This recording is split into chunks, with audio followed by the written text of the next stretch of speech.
গরম পড়তেই দোকানে হঠাৎ করে বেড়ে যাচ্ছে কাঁচের দরজাওয়ালা নতুন নতুন ফ্রিজ।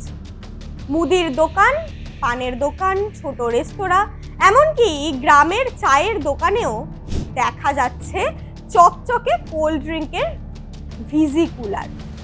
কিন্তু প্রশ্ন হলো, হঠাৎ কোম্পানিগুলোতে এত ফ্রি ফ্রিজ কেন? কেন একটা ছোট দোকানের জন্য কোটি কোটি টাকার লড়াই শুরু হয়েছে? আসলে ভারতের সফট ড্রিঙ্ক বাজারে এখন শুরু হয়েছে এক বিশাল যুদ্ধ। একদিকে মুকেশ আম্বানির রিলায়েন্স পুনরুজ্জীবিত হওয়ার একটা পরিকল্পনা, ব্র্যান্ড ক্যাম্পা কোলা, অন্যদিকে বহু বছরের বাজার দখল করে থাকা আমেরিকার দুই জায়ান্ট কোকা কোলা এবং পেপসি।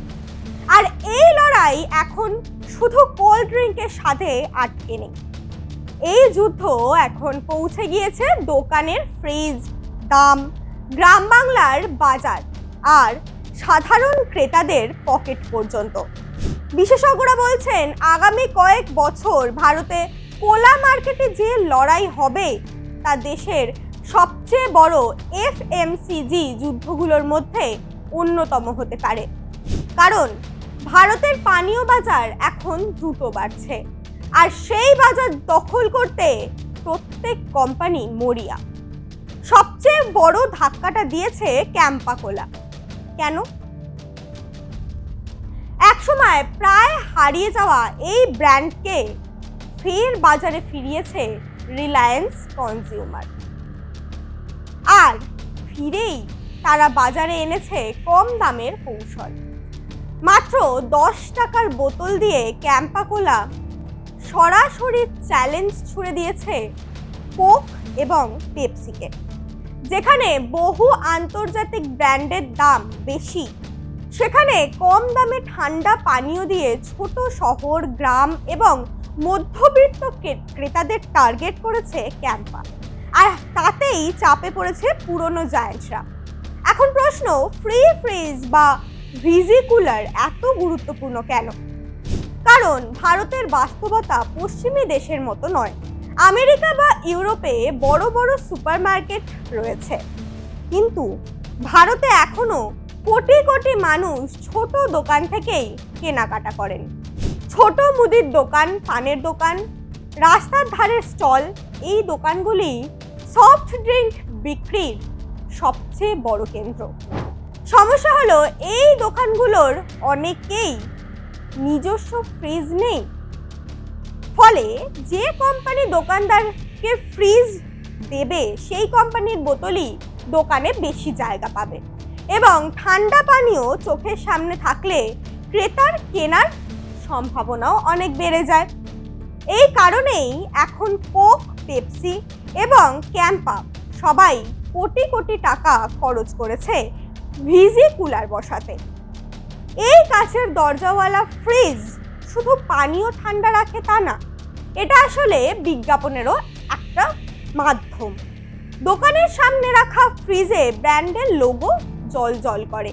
ক্রেতারা প্রথমেই সেই কোম্পানির নাম নিজেদের চোখে দেখতে পায় এবং সেই কোম্পানিকে গুরুত্ব দিতে শুরু করে। বিশেষ করে গরমকালে এর গুরুত্ব আরও বেড়ে যায়, কারণ এই ভয়ঙ্কর গরমে ঠান্ডা পানীয়র চাহিদা হঠাৎ করেই বিস্ফোরণের মতো বাড়ে।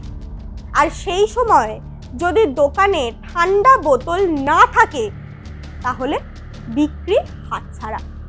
তাই এখন কোম্পানিগুলোর মূল লড়াই কে কত দ্রুত এবং কত বেশি দোকানে নিজেদের ফ্রিজ বসাতে পারে।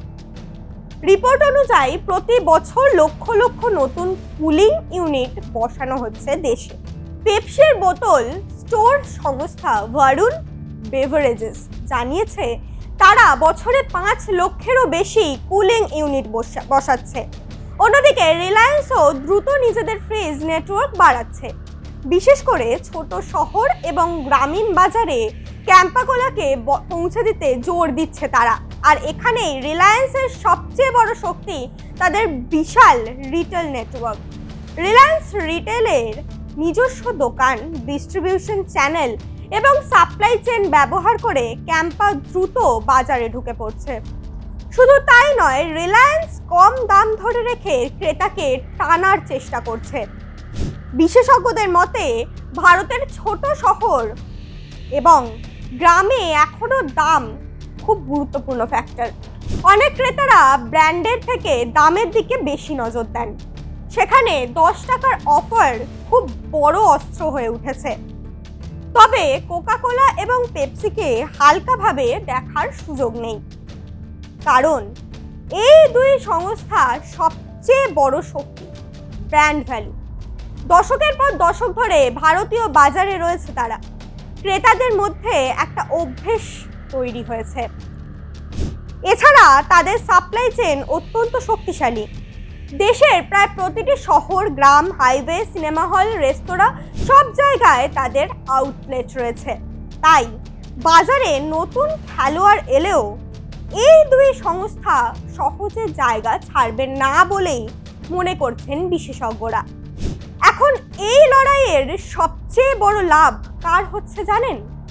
ফ্রিজ তৈরির কোম্পানিগুলোর ব্লু স্টার, ভোল্টাস, হেয়ার এর মতো সংস্থাগুলোর ব্যবসা দ্রুত বাড়ছে, কারণ সফট ড্রিঙ্ক কোম্পানিগুলো যত বেশি ফ্রিজ বসাবে তত বেশি অর্ডার পাচ্ছে এই সংস্থাগুলো। বিশেষজ্ঞরা বলছেন ভারতে কমার্শিয়াল রেফ্রিজারেশন মার্কেট আগামী কয়েক বছরে বড় বুম দেখতে পারে, আর এর মূল কারণ সফট ড্রিঙ্ক যুদ্ধ। তবে এই প্রতিযোগিতার একটা বড় প্রভাব পড়তে পারে বাজারের উপরও। যদি দাম কমানোর প্রতিযোগিতা বাড়ে তাহলে ক্রেতারা কম দামে বেশি বিকল্প পাবেন।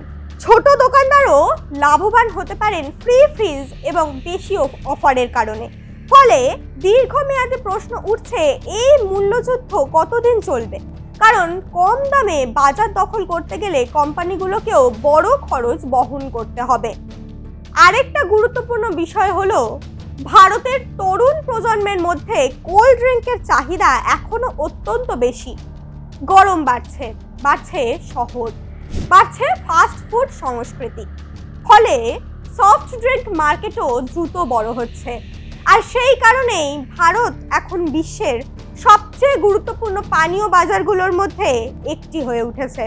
বিশেষজ্ঞদের মতে আগামী দিনে এই লড়াই নির্ভর করবে 3টি জিনিসের উপর: ডিস্ট্রিবিউশন, কুলিং নেটওয়ার্ক এবং দাম। অর্থাৎ শুধু বিজ্ঞাপন দিয়ে আর বাজার জেতা যাবে না। যে কোম্পানি সবচেয়ে দ্রুত ঠান্ডা বোতল দোকানে পৌঁছে দিতে পারবে সেই কোম্পানি এগিয়ে থাকবে। আর তাই এখন ভারতের গরম শুধু তাপমাত্রা বাড়াচ্ছে তা নয়, বাড়িয়ে দিচ্ছে হাজার হাজার কোটি টাকার কোলা যুদ্ধ।